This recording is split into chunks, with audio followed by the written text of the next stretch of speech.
하나님이 우리의 아버지시라는 거죠. 어떤 아버지요? 아빠, 아버지 말입니다.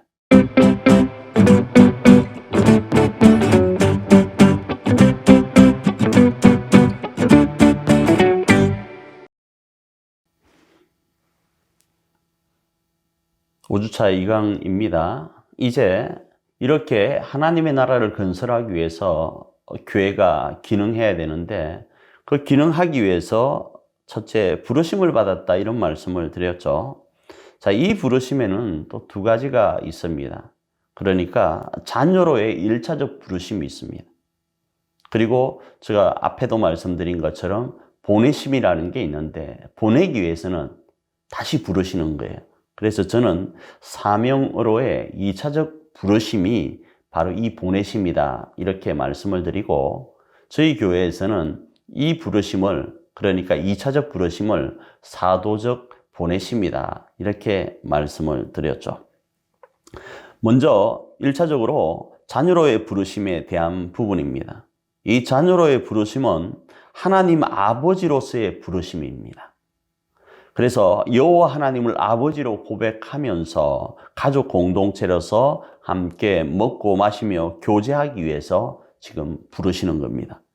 이사야 43장 1절입니다. 야곱아, 너를 창조하신 여호와께서 지금 말씀하시느니라. 이스라엘아, 너를 지으신 이가 말씀하시느니라.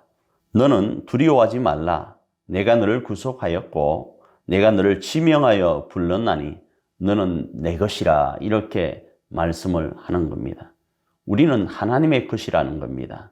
그래서 하나님 안에서 먹고 마시고 교제하기 위해서 우리를 부르셨다는 겁니다. 특별히 하나님을 아버지로 부르도록 하기 위해서 말이죠. 그래서 하나님은 자신을 아버지로 부르도록 하기 위해서 하나님 아버지를 떠나 자기의 정체성을 잃고 살아가고 있는 우리 인류를 찾아오셔서 부르십니다. 빌립보서 2장 6절로 8절 말씀입니다. 그는 근본 하나님의 본체시나 하나님과 동등됨을 취할 것으로 여기지 아니하시고 오히려 자기를 비워 종의 형체를 가지사 사람들과 같이 되셨고 사람의 모양으로 나타나사 자기를 낮추시고 죽기까지 복종하셨으니 곧 십자가에 죽으심이라 이렇게 말씀합니다. 이걸 흔히 우리는 성육신이라 그리고 신학적 용어로는 비하라고 그럽니다. 하나님이 우리를 찾아오셨다라는 겁니다. 우리가 하나님의 형상의 그 정체성을 잃고 살아가고 있으니까 말이죠. 어떻게 해요? 성육신으로 말이죠. 그러면서 로마서 8장 15절에는 이렇게 말씀합니다. 너희는 다시 무서워하는 종의 영을 받지 아니하고 양자의 영을 받았으므로 우리가 아빠 아버지라고 부르짖느니라 이러면서 아버지의 원형까지도 말씀을 합니다. 그래서 하나님은 우리에게 아버지가 되시는데 이 아버지의 모습을 계시하시면서 팁으로 이 땅에 사는 아버지는 그러니까 부모는 어때야 되는가? 자녀 앞에 아빠 아버지, 아빠 부모님이 되어야 됨을 말씀합니다. 그리고 자신을 우리에게 계시하실 때는 하나님이 우리의 아버지시라는 거죠. 어떤 아버지요? 아빠, 아버지 말입니다. 두 번째로 고린도후서 6장 18절입니다. 너희에게 아버지가 되고 너희는 내게 자녀가 되리라. 전능하신 주의 말씀이니라 하셨느니라. 이렇게 말씀하면서 하나님이 우리의 아버지시라는 거죠. 그리고 아버지의 원형으로서의 모습을 우리에게 덤으로 말씀하고 계십니다. 다음으로 이런 아버지 하나님은 기다리시는 아버지 하나님으로 표현되어지고 있습니다. 누가복음 15장 20절 앞부분입니다. 이에 일어나서 아버지께로 돌아가니라. 아직도 거리가 먼데 이런 말씀이 있습니다. 이 말씀은 우리가 잘 아는 것처럼 탕자가 아버지가 돌아가시기도 전부터 유산을 상속받아서 먼 곳을 가죠. 그리고 그곳에서 모든 것들을 탕진하고 아버지께로 돌아옵니다. 그런데 여기서 탕자와 아버지가 부자 간의 관계가 아니라고 했을 때는 신경 쓸 것이 없습니다. 그런데 부자간의 관계이다 보니까, 특별히 아버지는 내리사랑이다 보니까 아들과 상관없이 거리가 멀음에도 불구하고 지금껏 아들이 돌아오기만을 기다리고 계셨다라는 겁니다. 이 말씀을 성경은 왜 기록하고 있을까요? 그것은 하나님 아버지가 우리를 이렇게 기다리고 계시다를 말씀하려고 하는 겁니다. 다음으로 자녀로서의 1차적 부르심 앞에 하나님은 이런 모습이었다면 우리 하나님의 자녀로서의 모습은 어떠해야 되는가입니다. 그러니까 하나님의 자녀로서 어떻게 응답해야 되는가이죠. 먼저 영접을 하여야 됩니다. 요한복음 1장 12절입니다. 영접하는 자, 곧 그 이름을 믿는 자들에게는 하나님의 자녀가 되는 권세를 주셨으니, 이렇게 말씀을 합니다. 이 말씀은 제가 계속 말씀을 드립니다. 영접은 잠시 함께 있다가 떠나는 것 아닙니다. 우리 마음에, 우리의 삶에 계속 계시는 겁니다. 그 하나님이 계시면 조금 부담스러울 수 있습니다. 하루 정도 있는 것 기다릴 수 있고 견딜 수 있고 참을 수 있을지 모르지만 영접은 잠시 있다가 떠나는 것 아닙니다. 계속 우리와 함께 하는 겁니다. 그런데 이게 인간적으로는 우리가 죄 아래에 있다 보니까 부담스러울 수 있을지 모르지만 이곳에 진정한 평안과 행복이 있다라는 겁니다. 그래서 영접을 요한복음 13장 20절에서는 이렇게 표현하고 있습니다. 내가 진실로 진실로 너희에게 이르노니 나를 보낸 자를 영접하는 자는 나를 영접하는 것이요 나를 영접하는 것은 나를 보내신 이를 영접하는 것이니라, 이렇게 말씀을 합니다. 무슨 말이죠?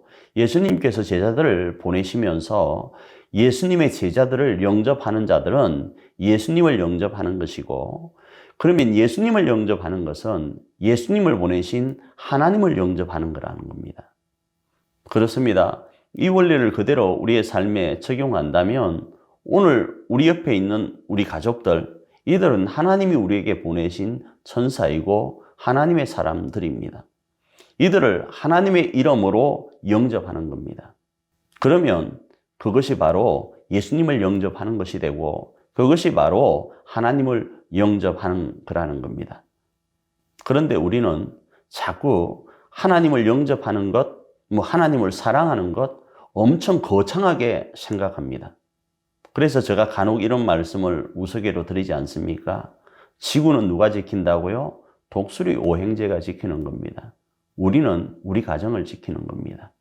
그래서 성경은 보이지 않는 하나님을 사랑한다고 하면서 가족, 친척을 사랑하지 않는 것은 믿음을 배반한 자고 불신자보다 더 악하다고 이야기를 하는 겁니다. 두 번째, 하나님 자녀로서의 그 응답에는 거듭남이라는 것이 있습니다. 요한복음 3장 5절입니다. 예수께서 대답하시되 진실로 진실로 네게 이르노니 사람이 물과 성령으로 나지 아니하면 하나님의 나라에 들어갈 수 없느니라, 이렇게 말씀을 합니다. 조금 전에 제가 영접에 대한 이야기를 우리 가족들을 영접하는 것이 예수님을 영접하는 것이고 예수님을 영접하는 것이 하나님을 영접하는 거다, 이렇게 이야기를 하니까 인간적으로 영접하는 것으로 또 연결시키는 분이 간혹 계세요. 그러나 영접이라는 것은 조금 다른 표현으로 말씀을 드릴게요. 거듭남으로 말씀드리면 우리의 인간적인 모습이 아닙니다. 그것만이 아니라는 거예요. 물과 성령으로 감당해야 되는 겁니다. 하나님의 방법입니다. 십자가 보혈입니다. 하나님의 시선입니다. 하나님의 마음입니다. 하나님이 그 사람을 향하여 행하셨던 그 사랑으로 영접하는 겁니다. 그 사랑으로 바라보는 겁니다. 그 사랑으로 그 사람을 정의하는 겁니다.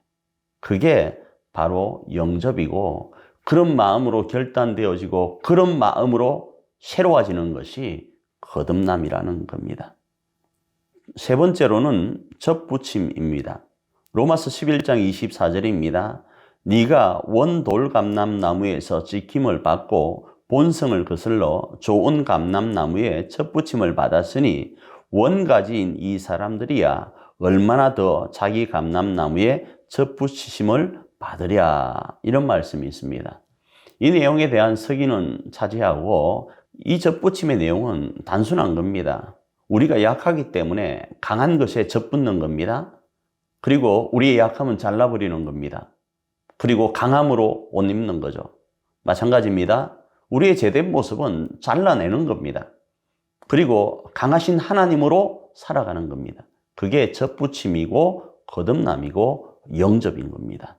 십자가에 죽으신 예수님, 그리고 죽음의 권세를 이기신 그 예수님과 연합하는 것을 말씀하는 거죠. 이제 이런 사람들은 어떻게 해야 되는가 하면 자라야 됩니다. 그래서 로마서 10장 17절에 이렇게 말씀합니다. 그러므로 믿음은 들음에서 나며 들음은 그리스도의 말씀으로 말미암느니라. 이렇게 말씀하면서 우리가 앞에 살펴본 영접이라든지 거듭남이라든지 접붙임을 믿음으로 표현했을 때 이 믿음은 자라야 된다라는 겁니다.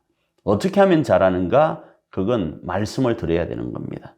말씀을 읽어야 됩니다. 그리고 활동해야 됩니다. 마치 이것은 어린아이가 태어나고 나서 본인 스스로 자신이 정말로 이 땅에 태어났는지 잘 모릅니다.